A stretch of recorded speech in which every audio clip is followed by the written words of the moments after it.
الحمد للہ رب العالمین وصلی اللہ علی محمد وآلہ الطیبین الطاہرین واللعن الابدی علی اعدائہم اجمعین۔ یہ جنت کے 8 دروازوں پر جو تحریریں ہیں وہ ہم پڑھ رہے تھے۔ اب ایسے کتاب کھولتے ہی ایک بڑی قیمتی اور صحیح السند جس کے شروع میں آیت اللہ محسنی نے کچی پنسل سے سواد لکھا ہے، یہ وہ روایت ہے۔ اس میں فرمایا شیعوں کا تعارف کرایا ہے کہ شیعہ کون ہوتا ہے۔ شیعتنا، اچھا یہ آج کل میں نے ادھر سڑکی کے عشرے میں بھی اور ادھر بھی نا، وہ آج کل جو ہمیں گالی کے طور پر جو ہمارے لفظ استعمال کیا جاتا ہے وہ رافضی ہے، رافضی ہو گیا۔ اگر کوئی ایسی سکالر یا کوئی عالم دین تھوڑی سی جو ہے نا وہ لچک دکھائے شیعوں کے بارے میں یا زیادہ اہل بیت کا ذکر کرے، فوراً اس پر وہ لگ جاتا ہے۔ چاپ کہتے ہیں، کیا کہتے ہیں، تھپا لگاتے تھے، یہ رافضی ہو گیا ہے۔ رافضی، رافضی کسے کہتے ہیں؟ رافضی وہ شیخ الاسلام ابن تیمیہ نے بھی اور ابو الحسن بصری نے بھی اور عبد القادر بغدادی نے بھی، انہوں نے کہا کہ یہ جو ہے نا، یہ ہم جو شیعہ ہیں جنہوں نے رسول خدا کے بعد حضرت علی کو ان حضرت کا جانشین مانا، ان کو رافضی کیوں کہا جاتا ہے؟ قیل لهم الرافضہ لرفضهم امامت یا خلافت ابی بکر و عمر۔ رفض یعنی انکار کر دینا۔ ان کو رافضی اس لیے کہتے ہیں کہ انہوں نے رسول خدا کے بعد حضرت عمر اور حضرت ابو بکر کی خلافت کا یا بعض روایات میں امامت کا انکار کر دیا تھا۔ یہ جو ہے نا آپ کے لیے گالی بن گیا ہے، تو یہ کہ جو انہوں نے ان کا جو ہے نا وہ انکار کر دیا ہے۔ میں نے سادہ الفاظ میں کہا کہ یار دیکھو، رسول خدا کے بعد تاریخ اسلام میں صرف ہم جو ادھر پاکستان میں بیٹھے ہیں یا بر صغیر میں وہی رافضی ہیں، یا رسول خدا کے بعد جو ہے نا کوئی اور رافضی بھی تھے۔ وہاں آپ دیکھیں گے کہ سلمان رافضی تھا، ابو ذر رافضی تھا، عمار یاسر رافضی تھا، مقداد رافضی تھا۔ ٹھیک ہے جی، رافضیوں کا کیا انجام ہوگا یہ بھی موجود ہے۔ ان 4 کے بارے میں ہے اربعۃ تشتاق لهم الجنہ، 4 بندے ہیں، بعد میں 5 بندے ہیں کہ جن کے لیے جنت مشتاق ہے، بیتاب ہے کہ یہ کب جو ہے نا وہ آتے ہیں میرے پاس۔ ٹھیک ہے نا، ابھی آپ یہ کہہ سکتے ہیں کہ کیا کہتے ہیں، یہ منہ اور یہ مسور کی دال ہے نا، آپ کجا اور سلمان فارسی کجا، آپ کجا اور ابو ذر غفاری کجا۔ میں مانتا ہوں یار، میں مانتا ہوں، ٹھیک ہے، سلمان ابو ذر مقداد جیسی نمازیں میری نہیں ہیں، ویسے روزے نہیں ہیں، ویسے حج نہیں ہے، ٹھیک ہے جا،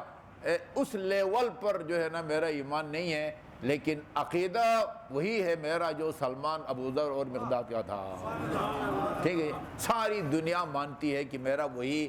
وہ مین چیز جو ہے نا وہ عقیدہ ہے۔ میں آپ کو بتاؤں،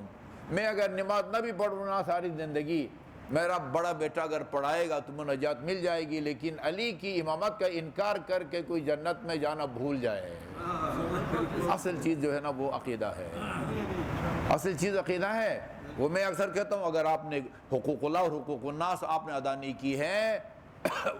وہ بعد میں جو ہے نا وہ بذریعہ پارسل جو ہے نا بھیجا جا سکتا ہے، بعد میں نہیں بھی بھیجیں گے تو اس کی سزا ملے گی، اور آخر میں انجام جو ہے نا وہ صحیح عقیدہ کی وجہ سے جو ہے نا وہ نجات اور جنت ہے۔ لیکن اگر خدا نخواستہ بگڑا ہوا عقیدہ لے کے یہاں سے جائے گا تو اس کی خیر نہیں ہے۔ ٹھیک ہے جی، یہ سامنے۔ اچھا جی، اس میں شیعتنا، شیعہ کون ہوتے ہیں؟ الذین یقیمون الصلاۃ۔ یہ کدھر لے کے جائیں بھائی اس کو؟ یہ مسجد خلفائے راشدین والوں کو جا کے سناؤں، کس کو سناؤں؟ یہ شیعہ وہ ہے الذین یقیمون الصلاۃ، صحیح و سند روایت ہے، وہ یؤتون الزکات، زکات ادا کرتے ہیں، اور یحجون البیت الحرام، بیت اللہ کا حج کرتے ہیں، یصومون شہر رمضان، وہ ترجمہ کی بھی ضرورت نہیں ہے، رمضان میں کو روزہ رکھتے ہیں، اور یوالون اہل البیت، اہل بیت سے محبت کرتے ہیں یا ان کی ولایت کا اقرار کرتے ہیں، وہ یتبرؤون من اعدائہم، شیعوں کے عقیدے کا ایک مین حصہ اہل بیت کے دشمنوں سے لا تعلقی کا اظہار، یہ جو ہے نا وہ ان کی تشیع کی روح یہی ہے۔ اس کے بعد یہ لکھتے ہیں وساق الحدیث الی انقال، حدیث جاری ہے، اس میں ایک یہ ہے کہ وَإِنَّ أَحَدَهُمْ لَيَشْفَعُ فِي مِثْلِ رَبِيعَةَ وَمَذَرَ، ایک شیعہ جو ہے نا وہ قبیلہ مذر اور قبیلہ ربیعہ کے افراد کے برابر گناہگاروں کی شفاعت کرے گا، فَيُشَفِّعُهُمُ اللَّهُ، اور اللہ کی شفاعت کرے گا تو اللہ تعالیٰ اس کی شفاعت کو قبول بھی فرمائے گا، کیونکہ لِکَرَامَتِهِ عَلَى اللَّهِ تعالیٰ عز وجل، کیونکہ اس کی خدا کے ہاں عزت ہے۔ ٹھیک ہے جی، اچھا جی، آئیں جی ابھی درود بھیجیں نا، میں اگر اللہم صلی اللہ محمد، چوتھے دروازے پر، جنت کے چوتھے دروازے پر لکھا ہوا لا الہ الا اللہ محمد رسول اللہ علیہ ولی اللہ من کان یؤمن باللہ والیوم الآخر فلیکرم ضیفہ، یہ عجیب ہے، جو اللہ اور روز آخرت پر قیامت پر ایمان رکھتا ہے وہ مہمان کا احترام کرے، یعنی اس کا مطلب یہ کہ اگر مہمان کا اکرام نہ کرے تو اللہ اور روز آخرت پر جو ایمان ہے اس میں کہیں دال میں، یہ عجیب ہے، جو اللہ اور قیامت پر ایمان رکھتا ہے اسے چاہیے کہ مہمان کا احترام کرے۔ یہ روایت آپ نے سنی ہوئی ہے، ہمارے ہاں بھی ہے، اہل سنت کے ہاں بھی ہے، ابھی میں چیک کر کے آ رہا ہوں، سنن ترمذی کے اندر بھی یہ ہے، مہمان جو ہے وہ رحمت لے کے آتا ہے، اور میزبان کے جو ہے نا وہ گناہوں کو لے کے اپنے کھاتے میں نہیں ڈالتا ہے، وہ نکال دیتا ہے اس کے گھر سے۔ اور یہ بھی آپ کو سنا چکا ہوں، جب امام جعفر صادق علیہ الصلوۃ والسلام گھر میں کوئی مہمان آتا تھا، ایک دن دو دن ہفتہ رہ کے جب جانے لگتا تھا تو آپ کے غلام ملازمین وہ جانے میں اس کے ساتھ تعاون کرتے تھے، بیگ لے آؤ، کپڑے اٹھاؤ، وہ یہ، تو امام فرماتے تھے کہ نہیں، ہم اہل بیت کا شیوہ یہ ہے کہ آنے میں ہم تعاون کرتے ہیں، جانے میں جو ہے نا مہمان کے ساتھ تعاون۔ لیکن ایک چیز کا خیال رکھیں، یہ تو امام کا فرمان ہے نا کہ نیکی کرنا آسان ہے، اس کو بچانا، یہ مہمان آپ کے پاس آ گیا، بظاہر خندہ پیشانی کے ساتھ آپ نے اس کی خدمت میں بھی کھلایا پلایا، اور جانے کے بعد اگر گلہ کرے نا، یار پہلے سے بچوں کی امتحانات ہو رہے تھے، یہ سوچتے بھی نہیں ہے، یہ جو ہے نا وہ جو ہے نا وہ ختم کر دیتا ہے۔ منہ پہ ویسے کچھ بھی نہ کہیں، بعد میں بھی ایک جملہ کہیں نا تبصرہ کریں تو اس سے جو ہے نا وہ عمل وہ خراب ہو جاتا ہے، بچانے کی کوشش کرنی چاہیے۔ فَلْيُكْرِمْ ضَيْفَهُ، اور جو آدمی اللہ اور روز آخر پر ایمان رکھتا ہے، جی ہاں، اسے چاہیے کہ والدین کا احترام کرے، والدین کا احترام کرے۔ یہ سورہ فرقان کی آیت نمبر 14 عجیب ہے، وَوَصَّيْنَا الْإِنسَانَ بِوَالِدَيْهِ، ہم نے انسان کو والدین کے بارے میں وصیت کی ہے۔ اچھا، اس کے بعد دیکھو نا جی، یہ یعنی روش دیکھیں، اسلوب یا لب و لہجہ دیکھیں۔ اچھا، والدین کے معاملے میں کیا انسان کو وصیت کی ہے، اس کو بیان کرنے سے پہلے درمیان میں والدہ کا ذکر ہے، وَفِصَالُهُ فِي عَامَيْنِ،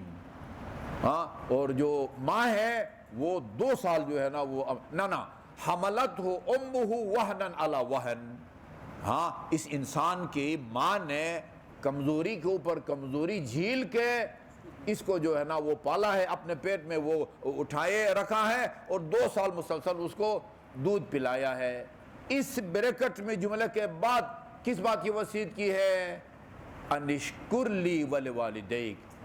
میرا بھی شکر ادا کرو اور والدین کا بھی شکر ادا کرو۔ میرے خیال میں اس سے بڑھ کے ہم زیادہ اہمیت جو ہے نا بیان نہیں کر سکتے۔ جس طرح خدا کا شکر واجب ہے، والدین کا بھی۔ اب آپ شکر استعمال کرتے ہیں یا شکریہ استعمال کرنا چاہیے، یہ میں ذرا تھوڑا سا مجھے تردد ہوتا ہے، لیکن ترجمہ وغیرہ میں میرے خیال میں شیخ صاحب نے بھی والدین کے لیے شکر کا لفظ استعمال کیا ہے، ٹھیک ہے نا۔ یعنی جس طرح خدا کا شکر واجب ہے اسی طرح والدین کا بھی شکر واجب ہے۔ اور اس کے بعد فرمایا ایک دھمکی بھی دی، وَإِلَيَّ الْمَصِيرُ، اور تمہیں پتہ ہونا چاہیے کہ ہاں انجام کے طور پر آنا تم نے میرے پاس ہی ہے، ٹھیک ہے نا، یہ دھمکی ہے، ٹھیک ٹھاک دھمکی ہے۔ اچھا جی، والدین کا احترام کرے۔ اور اگلا، جو آدمی اللہ اور روز آخرت پر ایمان رکھتا ہے فَلْيَقُلْ خَيْرًا أَوْ يَسْكُتْ،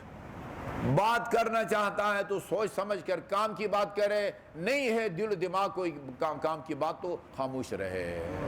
ٹھیک ہے جی۔ اگر بولنا ہی ہے تو پھر سوچ سمجھ کے کوئی کام کی بات کرے، نہیں ہے ذہن میں کوئی بات تو ایسی جو ہے نا وہ الٹی سیدھی باتیں نہ کرے، اور جو ہے نا وہ کوئی ٹیکس ویکس نہیں لگتا، تو اس کا مطلب یہ نہیں ہے کہ بس جو مرضی جو ہے نا وہ بولتے جاؤ۔ اور 5ویں دروازے پر جو ہے نا وہ کلمہ کے بعد لکھا ہوا ہے من اراد ان لا یظلم فلا یظلم، جو شخص یہ چاہتا ہے کہ میرے ساتھ زیادتی نہ ہو وہ دوسروں پر جو ہے ساتھ زیادتی نہ کرے، اور شخص یہ چاہتا ہے کہ مجھے کوئی گالی گلوچ نہ دے، مجھے گالی گلوچ نہ دیا جائے، اسے چاہیے کہ وہ دوسروں کو گالی گلوچ آپ نہیں دیں گے تو اگلے کا دماغ خراب ہو گیا، ایسے بیٹھے بیٹھے آپ کو گالیاں دیتا ہے، ٹھیک ہے نا۔ اچھا جی، اور جو شخص یہ چاہتا ہے کہ میری توہین نہ کی جائے، میری تذلیل نہ کی جائے، فلا یذل، وہ دوسروں کی جو ہے نا وہ توہین نہ کرے، وہ مکافات عمل کے طور پر جو ہے نا وہ توہین ہوتی ہے انسان کی۔ اور جو آدمی دنیا اور آخرت دونوں میں اللہ کی مضبوط رسی کو مضبوطی سے سامنا چاہتا ہے، وہ یہ کلمہ پڑھے لا الہ الا اللہ محمد رسول اللہ علی ولی اللہ، بس کافی ہے۔ 6، 7، 8 پھر کل بیان کریں گے، میں آپ کو تھکانا نہیں چاہتا۔